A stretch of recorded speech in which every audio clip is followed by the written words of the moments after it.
It's sort of ratcheting up, so I might just give it 30 seconds before we jump into it.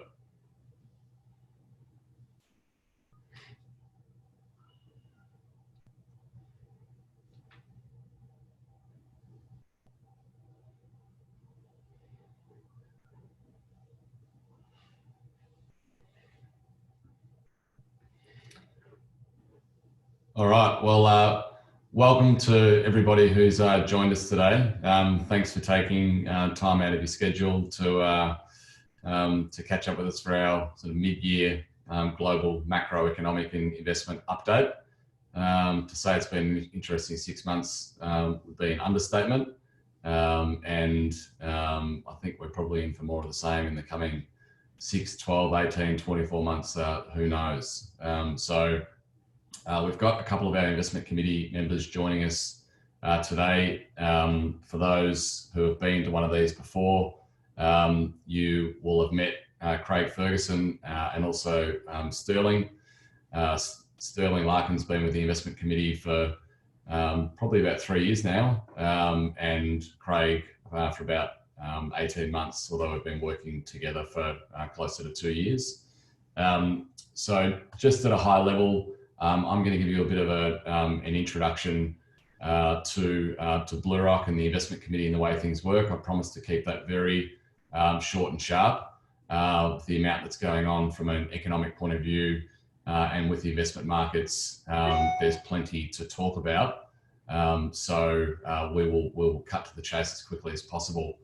As we go through, feel free to ask questions via the web function. We can see the questions come up. I'm going to be facilitating, once I've done the introductions, more so facilitating the conversation. So Craig and Sterling will be doing some of the most of the talking. So I'll keep an eye on the Q&A. So feel free to send them through. If we don't get to all the questions as we go through the webinar today, then we'll make sure that we answer them as part of the feedback. And there will be an email that comes out with a recording, as Rosie said, and there's also a feedback function. So we'd really appreciate you coming back to us if there's any feedback that you've got and any further questions that you'd like to talk about. So a little bit about BlueRock. Most people on the call are familiar with the business, so I won't go into the detail here. But basically, BlueRock was established in 2008 as a multidiscipline professional services firm. I established a wealth management team in 2014. The wealth management team is now a team of about 18, with sort of 3 dedicated teams to strategic advice, investment advice, and wealth protection, which includes life insurance and estate planning. So the topic of conversation today is obviously around the investment advisory piece. And as part of running strategies for our clients, often where we start is talking about risk tolerance and what that means for asset allocation. Asset allocation is an important topic as part of this discussion because it ties directly into the core strengths of the investment committee, which I'll talk to in a second. And we've purposefully formed the investment committee with a focus on global macro expertise and the ability to actually construct portfolios with flexible asset allocation. As DIY investors or those who opt to outsource the investment management function to a fund manager or to an index style or to an industry fund, asset allocation generally sits as being quite static. But the approach that we take as an investment committee is to be quite dynamic, and that starts with understanding what's happening around the world from a global macro perspective, forming an asset allocation perspective on where things sit and where we should be targeting risks, targeting opportunities or being mindful of risks. And then the other core strength of the investment committee is in the investment due diligence process.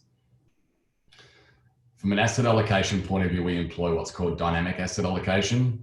So compared to a strategic asset allocation that's quite static, we will actively move the asset class allocation around within portfolios quite significantly in order to protect downside where we feel it exists in certain asset classes and take advantage of opportunities. And if there's one takeaway from today's discussion and sort of what we've got to look forward to over the next sort of 12 to 24 months, the view is that we're going to continue to have good news and bad news come through. There's going to be things that get markets feeling positive, and then all of a sudden they, within the next short period, there could be shocks that come that really change how markets behave. So having some flexibility around asset allocation from our perspective is very important in the current climate and looking forward. So enough from me in terms of introducing. I just wanted to set the scene to help understand the investment committee and what the focus is, why the topics of conversation today are important. So actually understanding the economic cycle, what's going on around the world, what that means for different asset classes, how that ties into asset allocation. That's essentially how we sort of work through that process. And the nature of what we're going to talk through will hopefully give you an insight into what we're currently thinking about the world and what that means for actually constructing client portfolios. So for those that have heard Craig speak before, starting with the economic cycle is where we focus as an investment committee. That's what we focus on as a starting point, just understanding where things currently sit before we then start to think about, well, where are the risks and the opportunities. So Craig, I might hand over to you just to give us the latest update on the Antipodean economic cycle and sort of what your views are as to where we're currently sitting and what to expect over the coming months. Thanks, Adam. Look, I think it's best when we're doing these sort of things to keep the tools that we use and the frameworks that we use reasonably constant. So some of you will have seen in recent presentations or previous presentations the usage of this economic cycle. And actually during the end of 2019 or during the year of 2019, we're actually towards what you can see there is the top of the cycle, late upswing cycle, with the economy starting to slow. We then got a short-term upswing in the cycle between October of 2019 and February of this year. And then quite clearly from February until May, we saw the economic cycle move very, very swiftly through economy slowing, entering recession, actual recession, and now as we're in Q3, coming out of recession in the recovery phase. So this sort of economic cycle location and this sort of framework was pretty useful for us in terms of being able to move the economy, the asset allocation portfolio a little bit more defensively through most of 2019, a bit more offensively, so towards more growth assets from October to February, and then from February thereafter to focus more on defence, because when recession occurs, you tend to get a decline in economic activity, a fall in equity prices and rise in bond prices. So over that phase and into recession, what we tended to do with the portfolio was have more bonds, less equities. And then when we got towards, between March, April, May, we started to move out of more bonds, move into more equities, and that's probably where we are now. You can see the arrows, they're quite key. There's a couple of areas where we're still in recession, and these are the lagging indicators, like, for example, production and GDP. Property prices, they look like they're probably going to remain reasonably weak in the short term. But you can see that there are 7 arrows over on the left-hand side in recovery phase. Firstly, stimulatory economic policy, confidence, rebounding, picking back up. Inflation's still falling because inflation's a lagging indicator. And that's quite important because falling inflation tends to lead to central banks keeping interest rates low. Then we had some other things occurring. So short rates and bond yields bottoming, the stock market starting to rise and commodities starting to rise as well. So now that we know that we're in the recovery phase, you typically tend to have a stronger growth cycle or equity allocation during that period, and less defensives, less bonds. I'll probably leave it at that, Adam, for the moment. Yeah, I was just going to say on that, Craig, it's obviously probably the question on everybody's lips is that, even though we've kind of seen this recessionary phase and, there's this discussion about V-shaped recovery, W recovery, U recovery, or L recovery, where things just flatline, or all of the above. I guess what we're saying here is that we're back in a recovery phase, but like realistically with how artificial that has been, I guess, through the shot in the arm from the Federal Reserves of the world, how artificial is that, and how sustainable is that? Well, I think the recovery phase has clearly been fueled by two things. Monetary policy globally, in Australia as well as in the US, expanding, cash rates getting cut to zero, and a lot of lending programs flowing through the financial markets.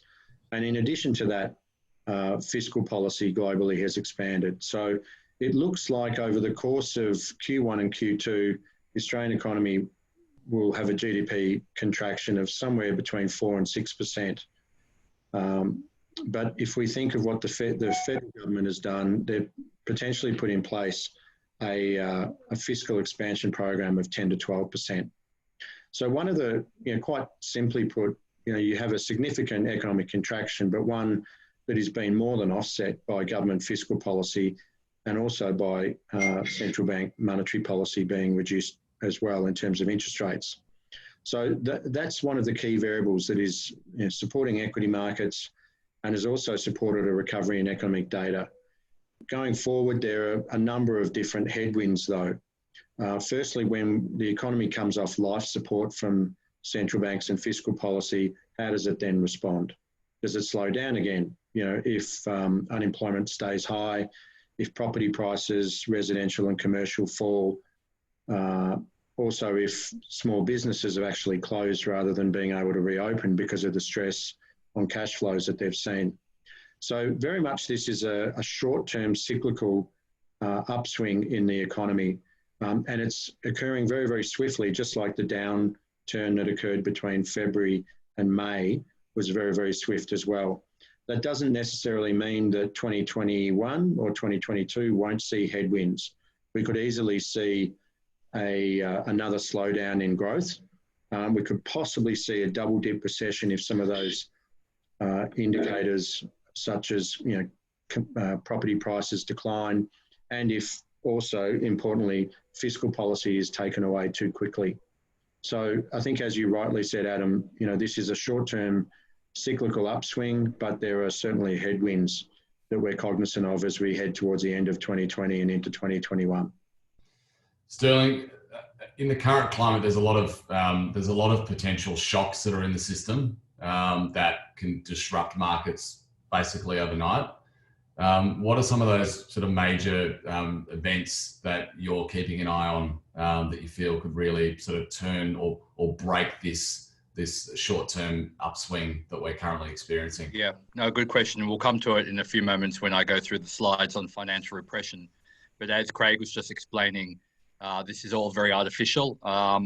And to answer your question specifically, we don't know yet, because as they pump more liquidity into the system, does reality matter more, or does the liquidity by the central banks of the world matter more? And we'll go through that in a few moments' time. But what Craig is talking about is exactly where we're at the moment. Whether this is going to last for 3 months or the US Federal Reserve says there's at least 18 to 20 months that they'll be printing unlimited to support the system, time will tell. But the reason why we just don't know those specific scenarios is we've never been here before, and it really does matter, simply because there's what Craig was touching on with regards to real estate, but in equities as well. If valuations matter all along, then why isn't that priced into individual asset classes at the same time when you print $8 to $10 trillion in the US and then equivalent around the rest of the world? That obviously has a huge impact as well.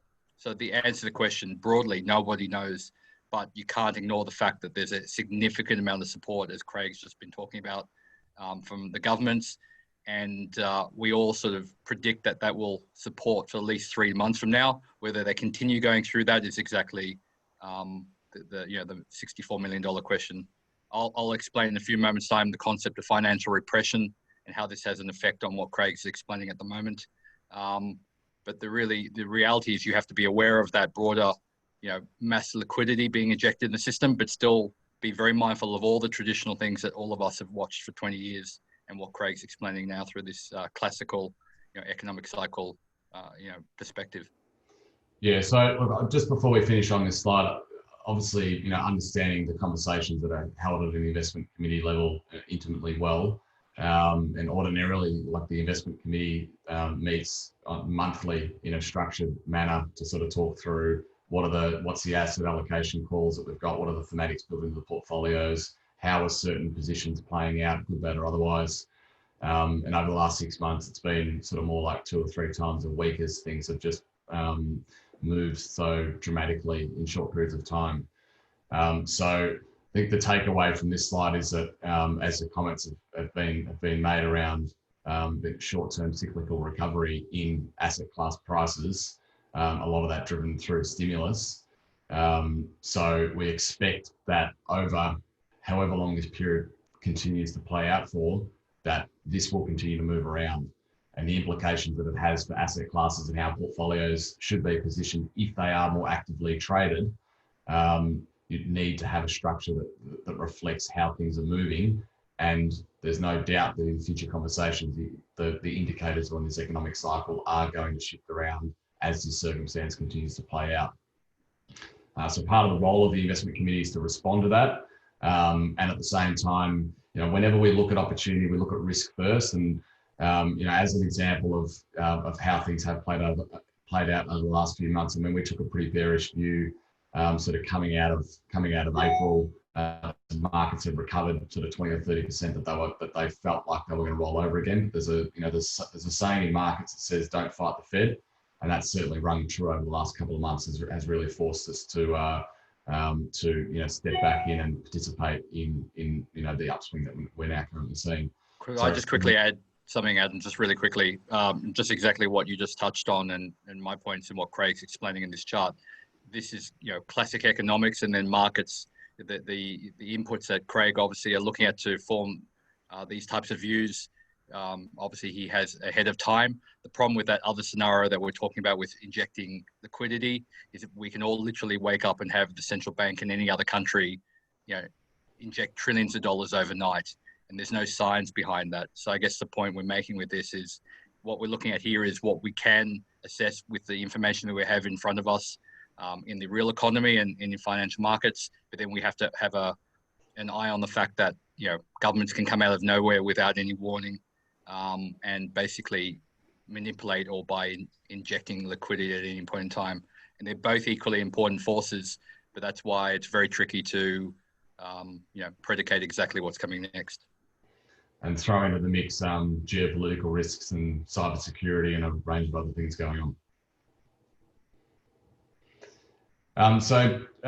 Discussion point number 2, which was we're going to get Sterling a little bit more involved in this sort of topic of zero interest rates and implications for 2020.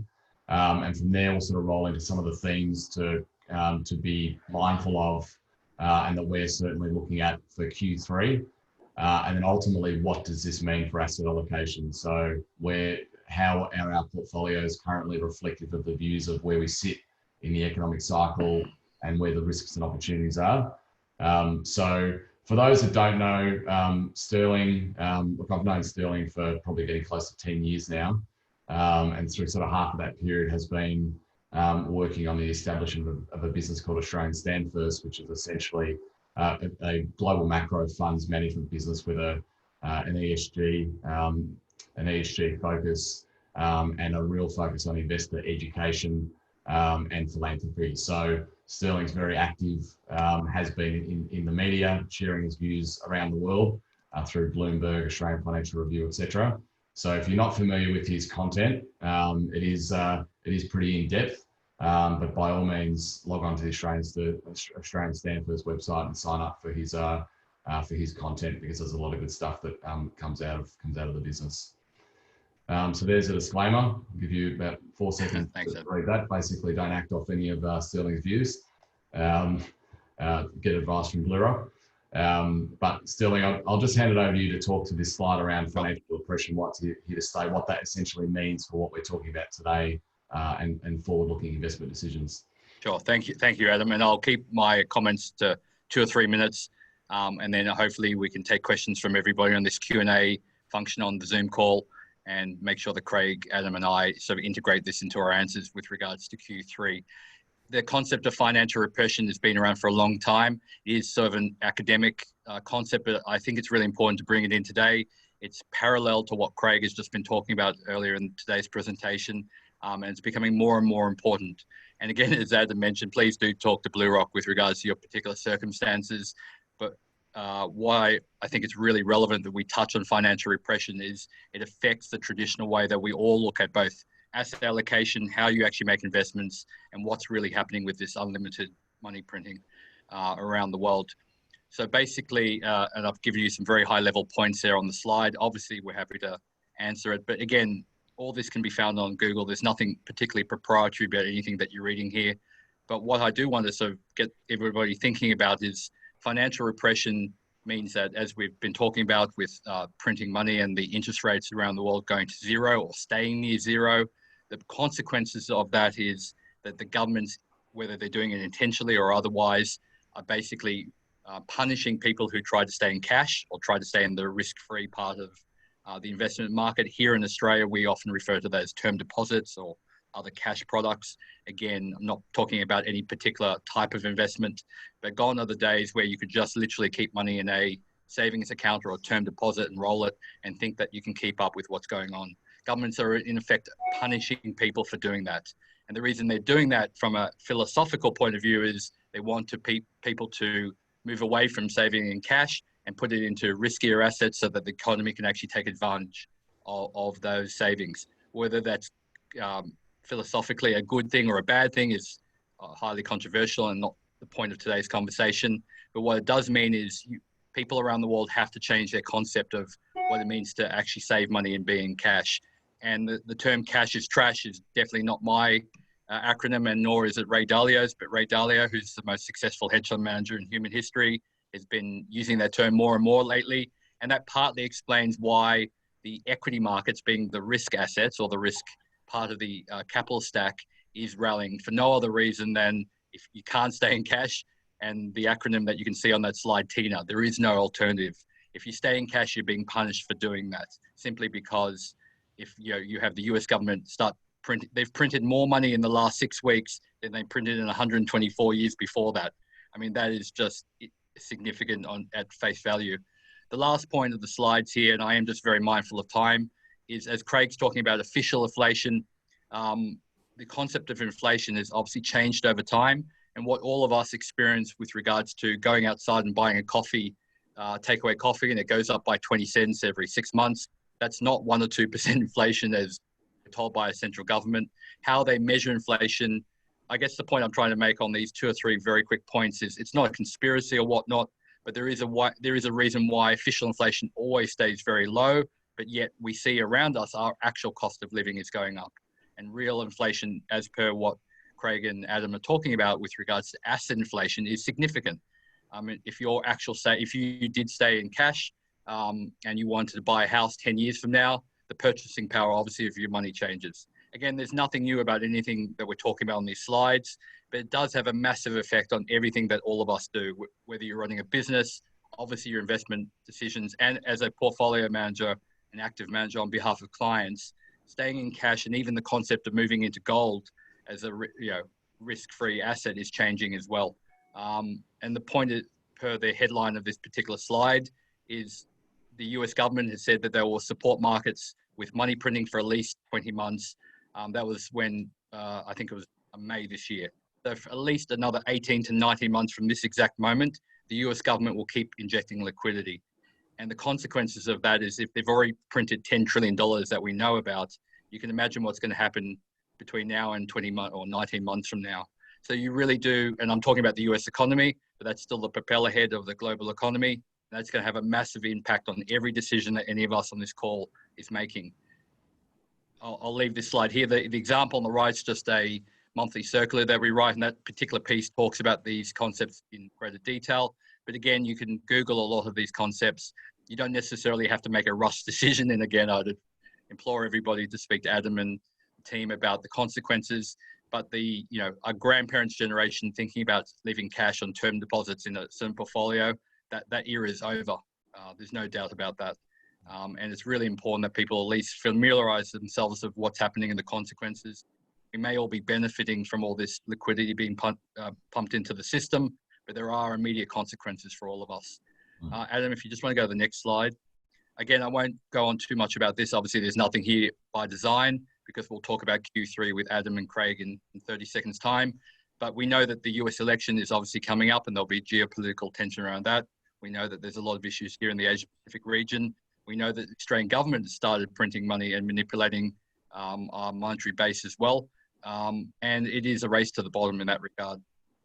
What that means is, as Craig very well explained, we sort of have some foresight for the foreseeable 2 or 3 months, but we know that the issue with printing money and manipulating the monetary base in the way that we've just been talking about and that we've all seen since COVID has started is that you it's like being addicted to heroin or a drug.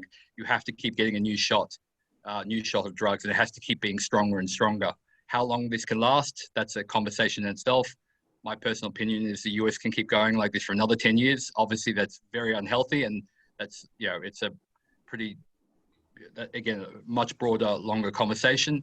But here and now, there's still a lot more they can do and keep going in that regard. And you really have to be mindful of that. All the points that Craig talked about is the visible things that we can assess from the real economy and financial markets. But again, the US Federal Reserve or the Reserve Bank in Australia can literally come out at any time and change the game again. Whether that's right or wrong, again, is not the point of today's conversation, but that is a reality. And I think we all have to be very mindful of that and exactly have conversations like we are now. Thanks, If you want to go, the next slide, and we can, please feel free to ask questions and we can integrate that into.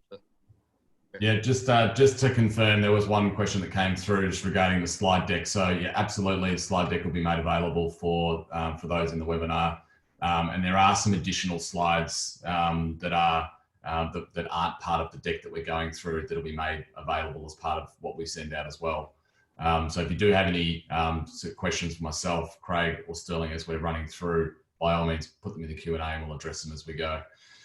Sterling, just before we move on, you're in the enviable position of, I guess, entering the investment markets now with the establishment of your fund, with where you, I guess, see things currently and over the next 6 to 12 months. Like, what are you looking at right now in terms of opportunity? Yeah, sure. So we've built our product, and we have a proprietary index from S&P, and it was here in Australia.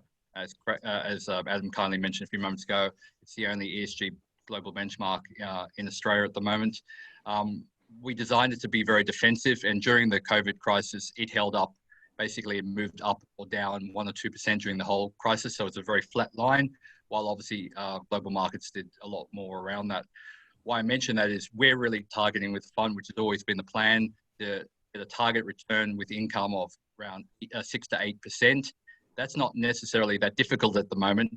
The difficult part is to make sure that we maintain that when volatility comes, as we saw back in March, April, and May. And no doubt, as Craig's already flagged, and we all, nobody's naive that this is over. We have at least 2 or 3 years of this particular event-driven crisis in front of us, and volatility is coming again, whether it comes from the US election, geopolitical, or any number of scenarios that we've all touched on. So our goal is just to keep that line nice and steady. So the opportunity, it's actually relatively easy to get that 6 to 8%. The tradecraft is obviously making sure that we maintain that when markets flip the other way. And how we achieve that, more than happy to take that offline and talk to people. But why I mention that is you have to be mindful of the things that Craig's talked about, that we have vision for 2 or 3 months from now with the given data.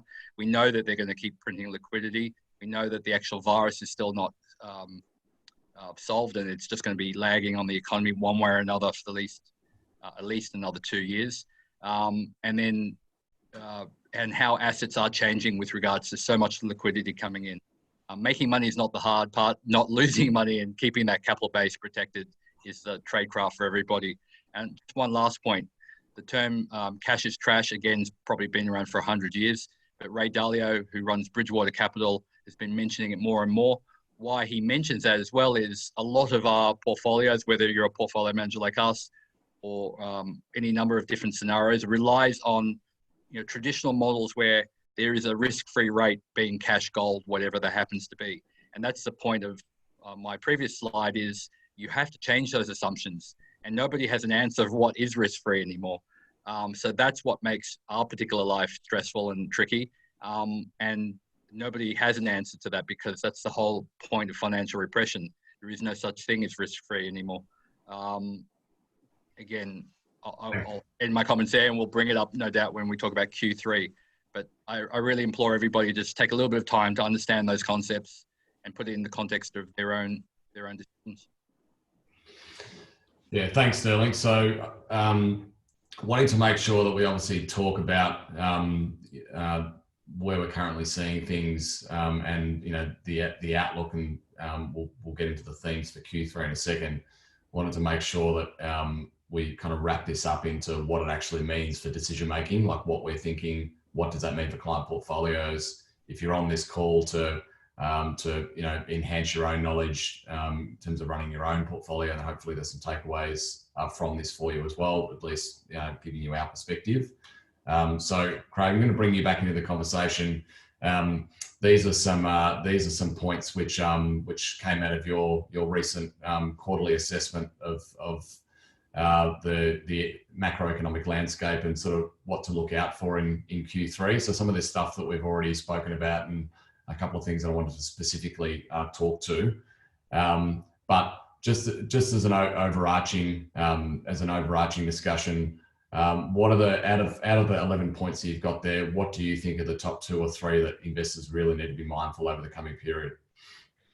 Yeah, well, point 3 there, fiscal monetary policy, we've already spoken about, and we've mentioned a little bit about the data as well. Point 4.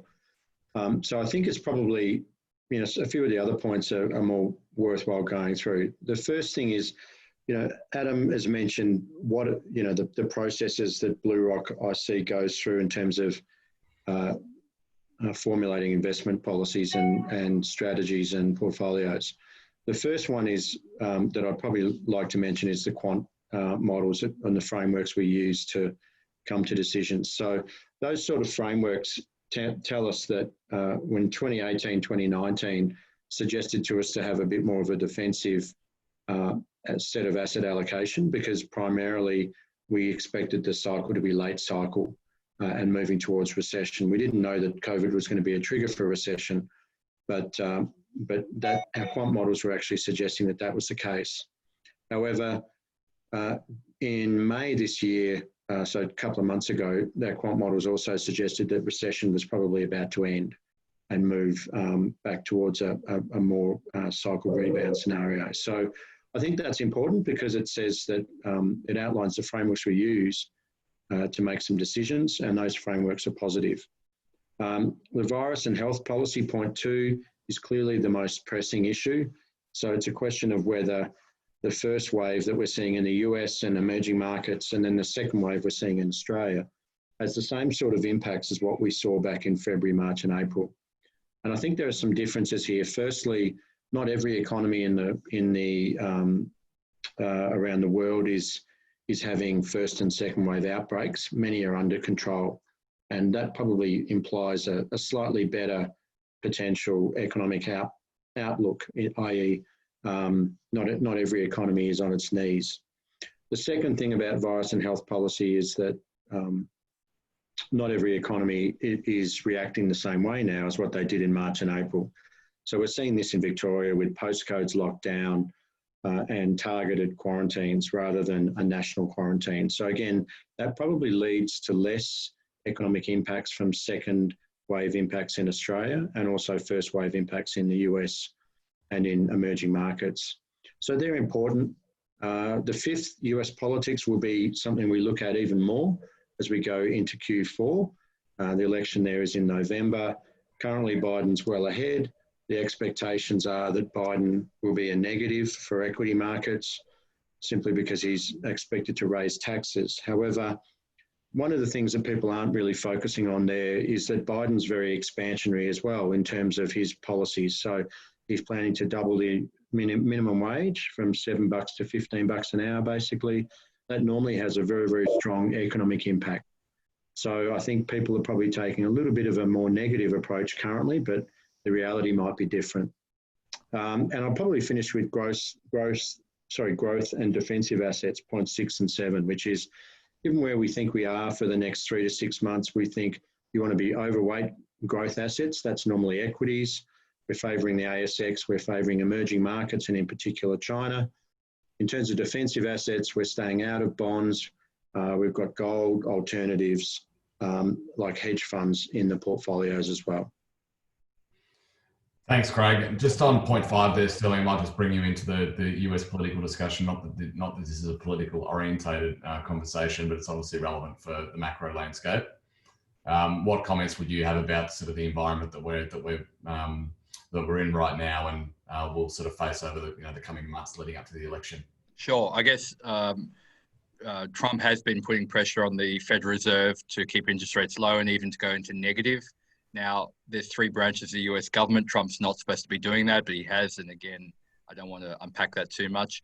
But what that means is they have been exploring negative interest rates in America.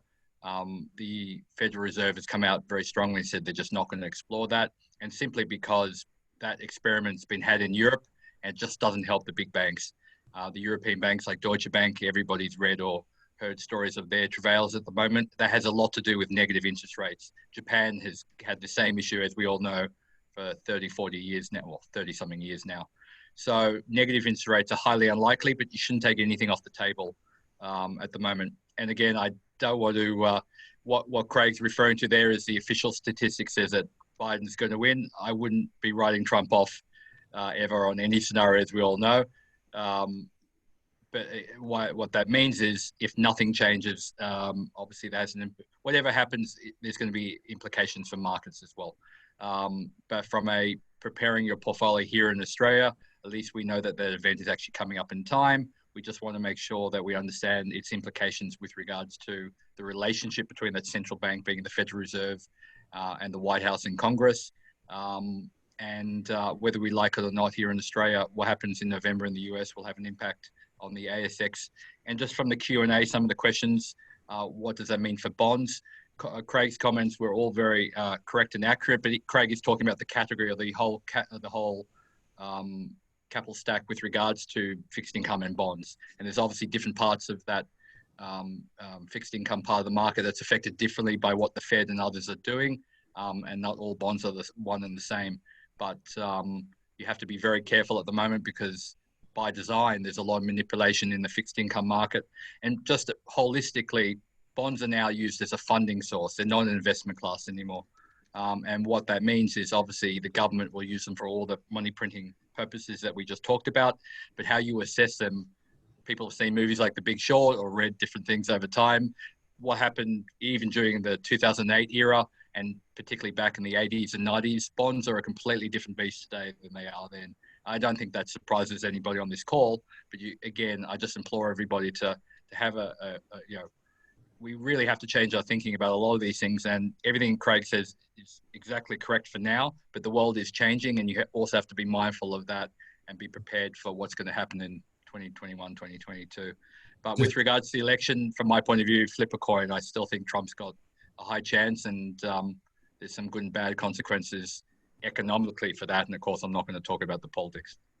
Just one of the other questions that's come through on the printing of money. Obviously, we saw that in as part of the way out of the GFC. That stimulus, and then the management of that sort of in the 10 years after. What comments would you have for the audience around what the impact of the printing of money is, sort of short term and long term, and what did we learn from how that was employed during the GFC, and then how it was subsequently was starting to be unwound? You asking me, Adam? Sorry. Both. Yep. Craig, I'll just go quickly on that. Sure. Again, money printing comes in different forms. We also predicated that there's just traditional what's called quantitative easing with regards to what Craig and I have been talking about with regards to the government's that part of the government coming into the public market and buying back their own bonds to fund the programs both during 2007 to 2009 and again now during COVID. There's also the concept of helicopter money, and in the US, every US national got a $1,200 check, which is helicopter money. We saw during the primary debates the concept of UBI, universal basic income, and just very quickly, lastly, there's the concept of MMT, modern monetary theory, which means that basically reserve currency countries i.e. Japan, but particularly the US, can print unlimitedly to the end of time. We all knew that these were sort of manifestations of what it means to print money. None of us, including myself, thought that all 4 or 5 were going to happen at the same time in the scale that they have. And here in Australia, just very interestingly as well, we have what's called yield curve control. So if anyone goes to the Reserve Bank website, which is rba.gov.au, in the top right corner, they've actually added a new tab talking about how they've brought in this yield curve control program, which is quite unique. This has never happened before, definitely here in Australia. And the US Federal Reserve is talking about whether they do something similar. They call it YCT, yield curve targeting, but this is sort of a new iteration of what is money printing. So to answer Adam's question, 2008 was pretty binary. It was sort of QE and just injecting money via fixed income markets. But now we're talking about 5 or 6 different variations of that. But also, just lastly, on what Craig and the Q&A questions asking about, when we talk about bonds, the scary part of it is, and that's what I was alluding to before, the Federal Reserve is coming in without notice, without going through Congress or any oversight, and taking out entire parts of the fixed income market in America, whether they do that through what's called ETFs or directly buying those instruments. And that's highly undemocratic, and that's very scary. And I say the word scary in the concept that none of us can sit here, no one in the world can model for that. There's no science behind that, and there's no transparency. So that's why you have to be, to answer the Q&A question about bonds, you have to be very careful with all asset classes, but particularly bonds at the moment, because everything that we all spend time working on and getting the wisdom of people who know what they're talking about in these areas can be washed away very quickly if the US government comes in and takes out an entire part of that, that part of the asset allocation. And whether, people have heard the term that the US government is nationalizing parts of private markets. And that's what that reference is. So. Thanks, Sterling. Craig, I might just loop you back in there on the implications of printing money, and then how the system deals with that, in the coming 5 to 10 years. Yeah, so the implication of money printing is that essentially more money gets placed in the hands of financial investors. So by the government or the central bank purchasing bonds and giving money into investors' portfolios. Then they need to do something with it.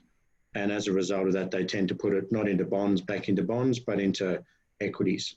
So what it essentially does is reduce the bond allocation and the cash allocation, and increase the equity allocation of private investors. So that forces up asset prices, mainly equities. In the long term, that's a more difficult question, and we could probably spend 20 minutes talking about that. So I probably don't have time to do that, address that one, Adam. Just going through a couple of the Q&A questions there. One of the questions is around never wasting a crisis and what methodology is used to identify companies benefiting from the pandemic. Well, one of the things that we've been looking at on the investment committee is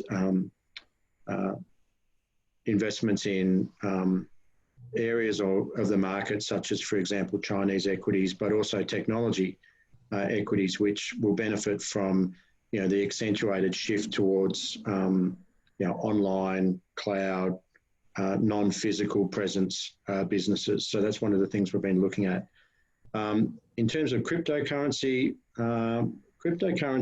is a bit difficult because essentially a store of value normally has something underlying the value or its value at a particular time. So for example, with gold, it's a physical bar.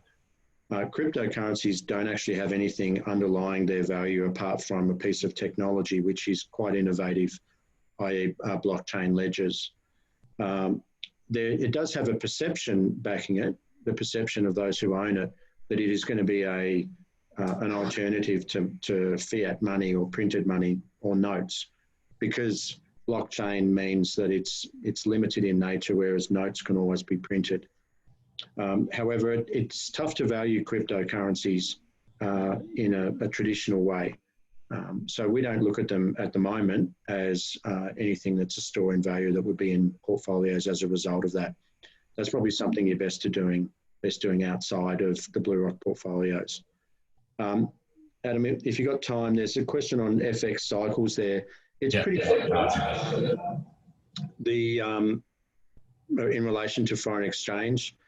Aussie against the US dollar tends to move in really, really long cycles of normally between 5 and 8 years duration. You know, the Aussies peaked in 2012, hit 55 cents in March, which was just above the low seen in the GFC, which was around 50 cents. And if the global growth cycle and the recession cycle is ending and now turning back up, that's the reason why the Aussie's tending back up. It's also more akin or driven by the US dollar. So one of the arguments with why the US dollar's peaked and the Aussie's gone up is that there's an enormous amount of US dollar liquidity in the system, not just through the Fed, but also through other central banks. And that should, over time, reduce the value of the US dollar, i.e. more US dollars around, their value goes down. But also, as recovery kicks in, people require less US dollars as a safe haven store of value. So the US dollar declines as a result of that. So it's arguable that the Aussie dollar is based at 55 cents, will continue to move higher over a number of years going forward, a very long cycle. The average Aussie dollar rate over the course of the last 10 years is around 81, 82 cents. Over the course of the last 20 to 30 years is around 74, 75 cents. So at sitting just under 70 cents, it's still relatively cheap compared to those long-term averages. And over time, if the cycle is back up over the course of the next, say, 3 to 5 years, we'd expect it to get up towards 80 or 90 cents, even though that seems somewhat out of contemplation at the moment. But over time, that's what we expect. So in our portfolio asset allocation, we'd have more foreign assets that are hedged or more domestic assets that therefore will benefit from the Aussie dollar rising.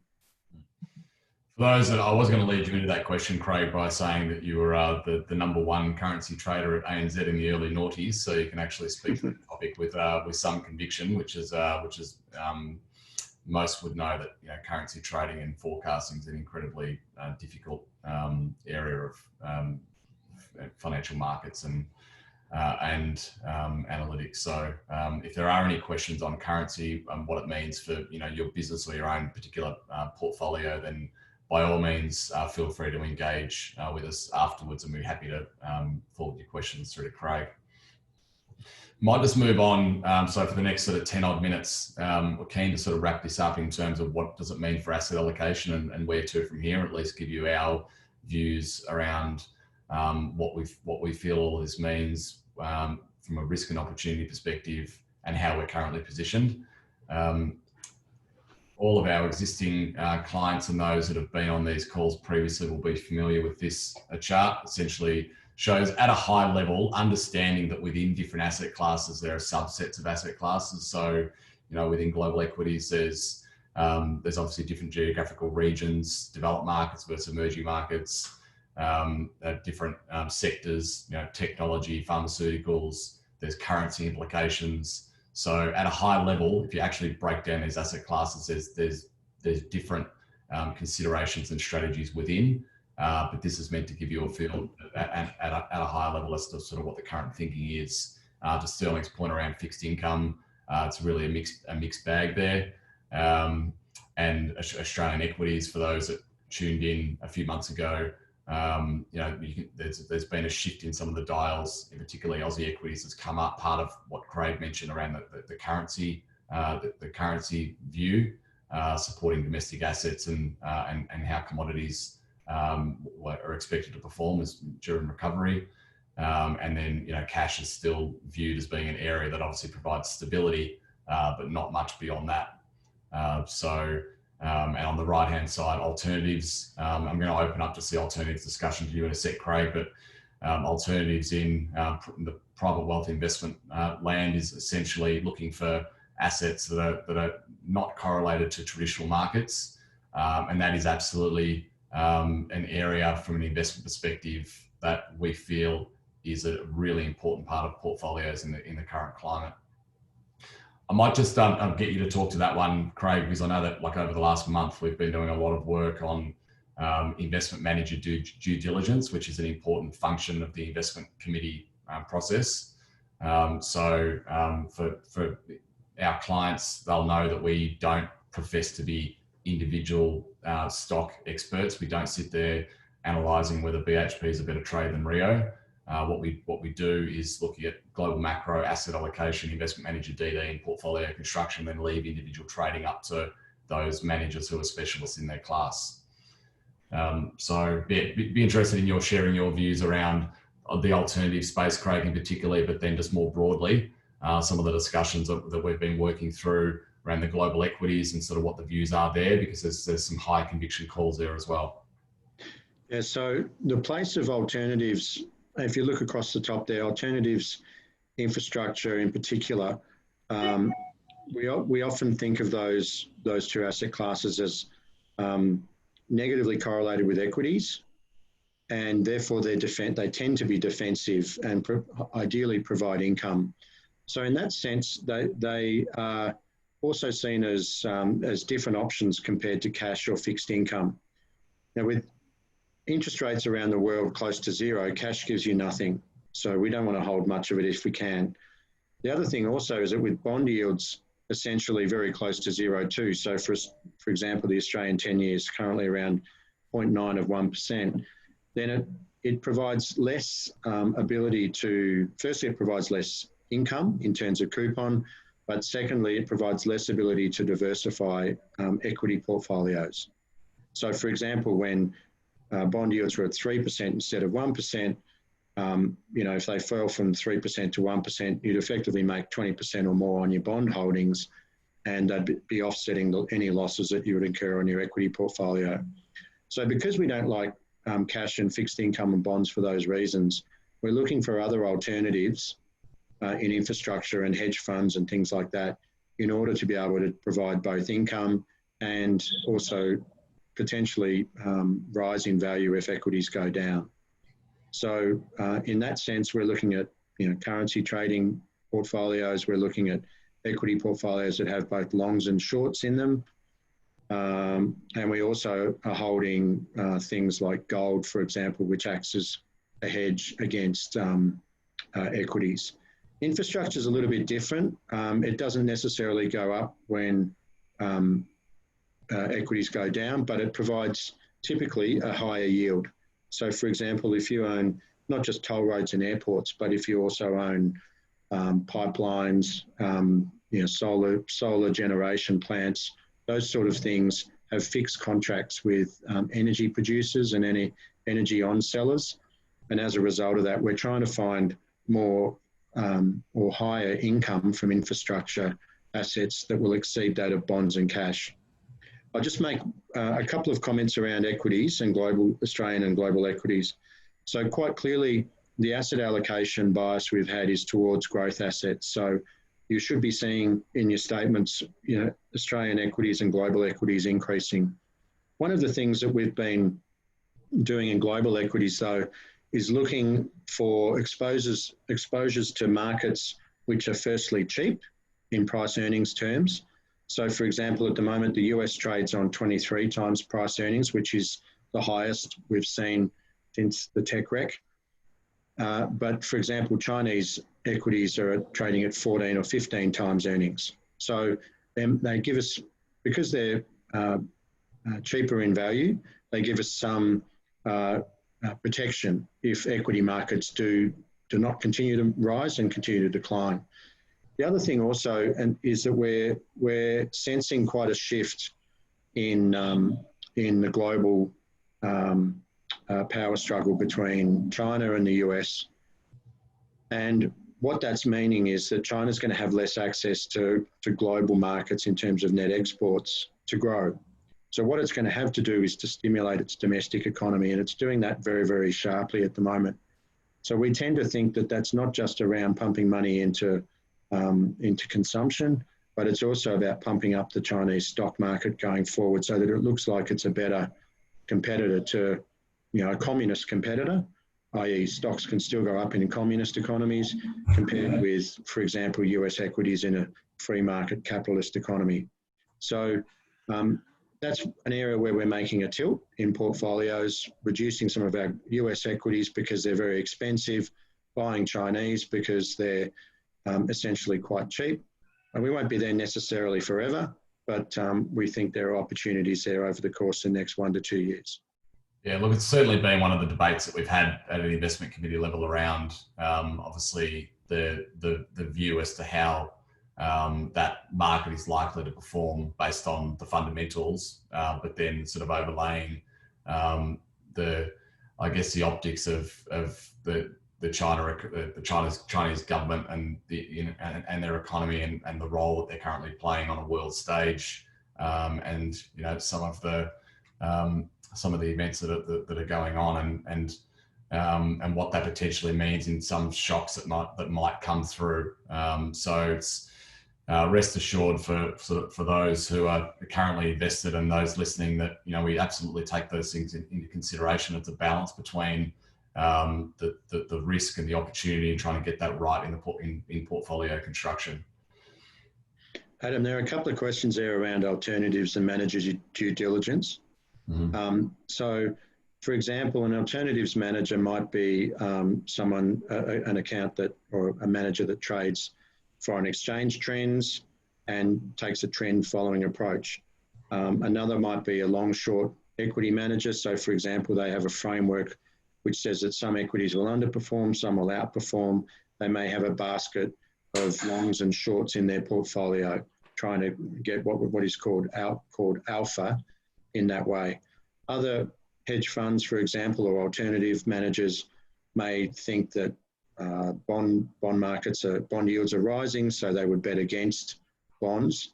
So with trades that would increase when bond yields rise, or they may like commodities, for example, whether it might be copper or oil. So they're the sort of things that are not normal in portfolios that are examples of alternatives. In relation to manager due diligence, the IC runs a portfolio of managers currently.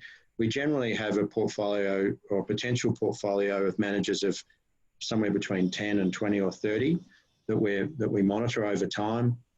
We do quantitative due diligence. So Adam's team has a number of analysts that do quantitative due diligence on each manager first.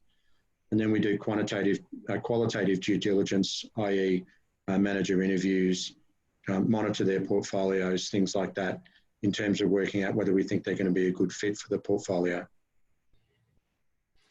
Yeah, thank you. I guess as part of sort of wrapping up this slide and moving on, so I'm conscious of everybody's time. There's a couple of minutes left in the hour. There's a couple other questions that I'd like to try and get to, but looking at the asset allocation summary, you can obviously see that some of those traditional markets in cash and fixed income and listed property and parts of the global share market, parts of the Australian share market, there's still a lot to be nervous about. There are opportunities that are there. But the risk reward for being in some of those asset classes is also not really supportive of having the traditional allocations that you might see within a portfolio.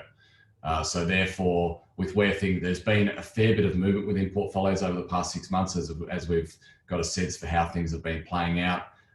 Parts of that have worked for us, parts of that haven't quite worked for us, but we've been quick to move in terms of recalibrating the portfolio. And with where we sit right now, we feel very comfortable with the current allocations in portfolios. And what we're sort of looking at in the immediate term is there's a few other alternative managers that have been going through the due diligence process. And we've kind of gone stage one of down weighting developed market equities and up weighting some emerging market equities. There's a second round in there that we're currently working through. And then the Aussie equity component, we've been doing some due diligence on a couple of specialist small cap managers that are likely to see an increased allocation in portfolios as well. But it is going to be a volatile and fluid scenario over the next 6, 12, 24 months. Who really knows at this stage? And importantly, as I said, the investment committee ordinarily meets once a month, but at the moment it's sort of 2 or 3 times a week, pretty frequently. In terms of how that all comes together into client portfolios, so I'll just very quickly touch on this and then sort of wrap it up. And then for those that want to hang around for a couple of final questions, we'll do that. And then for any questions that we don't get to, we'll come back on them. So we've very purposefully set up 3 different styles of portfolios within BlueRock.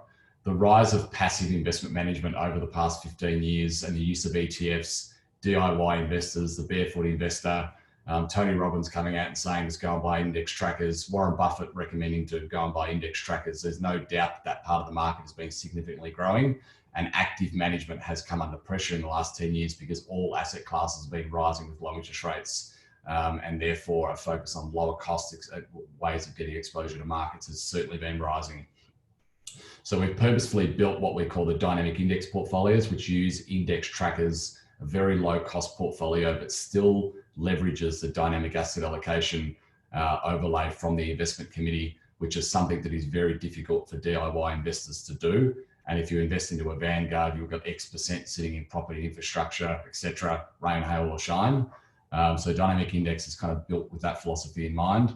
Wholesale active is our more traditional actively traded portfolio, sort of mid-range in terms of cost. And then global opportunities is our unconstrained best idea. So it basically starts with a clean sheet of paper, and whatever we like at a particular point in time is how it's allocated. As an example, it's currently 25% global tech, 25% emerging markets, and 50% alternatives, and has been our best performing portfolio in this last 6 months. It's up about 8 or 9% for the calendar year. And that really is reflective of the conditions that we find ourselves in. Whereas over the last 5 years of markets that have just been all sort of rising in unison, index portfolios have been the place to be. Whereas in the last 6 months, indexes lagged, wholesale active has kind of been in the middle, and global opportunities being the most actively traded, also the highest cost portfolio, has delivered the best net return. So some things to think about as part of your own investment philosophy. Happy to talk to people about how that aligns to sort of what your views of investment strategy is. And then, of course, on the right-hand side, we've got our bespoke approach, which is basically sort of client by client, suited to individual risk profiles and investment preferences. So thanks everybody for joining us. I'm going to give people the opportunity there to drop off if you wish, but we might just use another sort of 5 or 10 minutes of your time, Craig and Sterling, and answer a couple of these other questions that are there. The last thing I'd say, just before I sort of officially say goodbye to anyone who's got another 1:30 Zoom, like I tend to have every day, one Zoom after another, is that please give us your feedback. And absolutely, we'd be happy to sort of talk further with you about anything that we've covered off today. The purpose of these meetings is really just to give you, or these webinars is to give you insight and give you information. And if that helps you in your own decision making, that's good from our perspective. And obviously, if you're invested with us or you think about talking to us, and hopefully this is useful information for you as well. So one of the questions on there, which is slightly different to the topic of asset allocation and global macro, but Sterling, you might have a view on this one, is around the impact of COVID on shrinking populations. And in particular, this is something that I've been thinking about in regards to Australia and population growth, what that means for us domestically, and how this may manifest into economic and social costs, and how that scenario just might actually play out for different parts of the world. Sure. I'll answer just from a macro point of view, which is definitely not, again, we've talked for hours on this question. It's a very important question. The other way of looking at money printing and QE and all the things we just spent an hour talking about is its classic reflation. And why that's important is reflation is that the central banks are putting liquidity into the bond market, so the governments on the fiscal side have more money to obviously go off and support these programs. They're currently obviously doing it for programs specific to the COVID-19 crisis, but it is a reset as well. And as we've all seen in our own personal lives, a lot of things are changing, not because, triggered by what's been happening with COVID, but there's sort of a reset. So what that means is governments will, whether they need the liquidity just for the response from COVID, they're using this as an opportunity to expand the fiscal side, and that obviously to address the consequences of all the dynamics that we're talking about. So with reflation traditionally with governments, again, everything's becoming faster, but as we've been talking about, we've got at least another 2 or 3 years of this reflation process in the US, definitely here in Australia. Japan is trying, but Japan's been trying to reflate now for 30 years.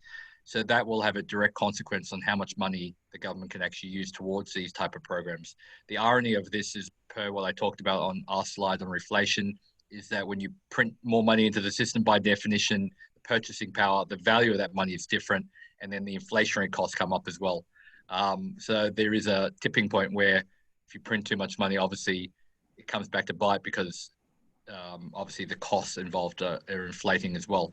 But that's also the excuse governments are using to address some of these social issues. And Japan has been trying to obviously inflate or reflate its way out of the problem of the late 80s now for 30 years. But the point is, when the COVID specific acute issues to come to an end, I don't think we're going to see an end to reflation, and I don't think anybody's expecting it to end. And that reflated environment will supposedly give governments a much bigger checkbook and capacity to deal with all these social issues. Whether they do or whether they do efficiently is obviously, that's its own conversation. But I think we're going to see that here in Australia, that if Australia's now joined money printing as of March this year and stayed out of it for the last 11 years, it's not just they're not going to use this larger balance sheet just to address COVID. They're obviously going to use it to address some of those issues as well. And we can go on for hours about that, but that's the other way of looking at what we've just been talking about with regards to the government's printing money. It's not just supposed to be pushing equity prices up, as Craig talked about.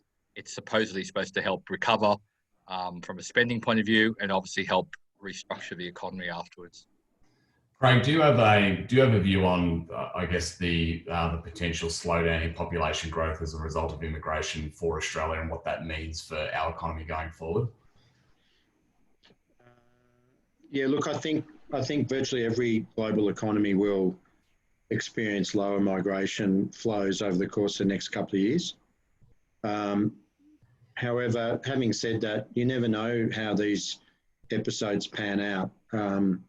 You may find that there's some countries with, for example, better health systems, better benefits in terms of economic stability and how they cope with these sort of issues, may tend to do well.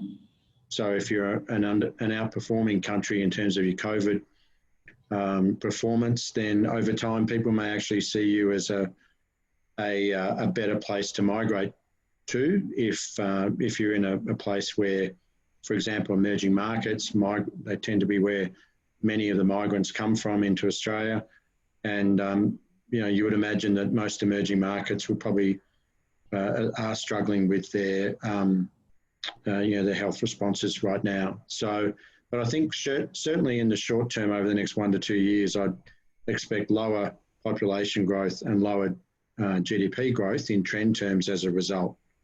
The question over the medium term and longer term is more ambiguous, I think.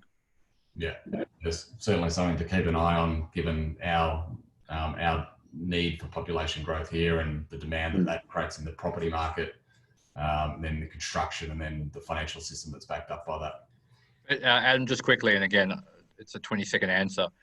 The point you made before about geopolitical risks. If Trump wins, if China keeps doing what it's doing with Taiwan and Hong Kong, if Brexit, remember Brexit's still not over, all those things can have a huge impact on population transfer, as Craig just touched on. And if just one anecdotal example, the 1968 virus, the Hong Kong flu, killed 1.1 million people in the US alone, but the US actual immigration skyrocketed after that phase. So the assumption that, the US got affected, it must mean that people are emigrating, not immigrating, is not necessarily always right as well. These are complicated dynamics. Look, we might leave it there for today. So I really wanted to thank Craig and Sterling for taking time to present to everybody, and for everybody for being involved. I just wanted to finish up by saying our thoughts are with all of the families and businesses and our clients and our community out there that are obviously dealing with COVID-19 and the impact on their families and in particularly on businesses. Something that we've been really trying to be on the front foot as a business in helping our business owner clients get through that period. And we're going to need to keep doing it for a period of time yet. So it seems. And look, all the best for everybody for the coming months, and look forward to connecting with you in in one form or another. Thanks, everybody.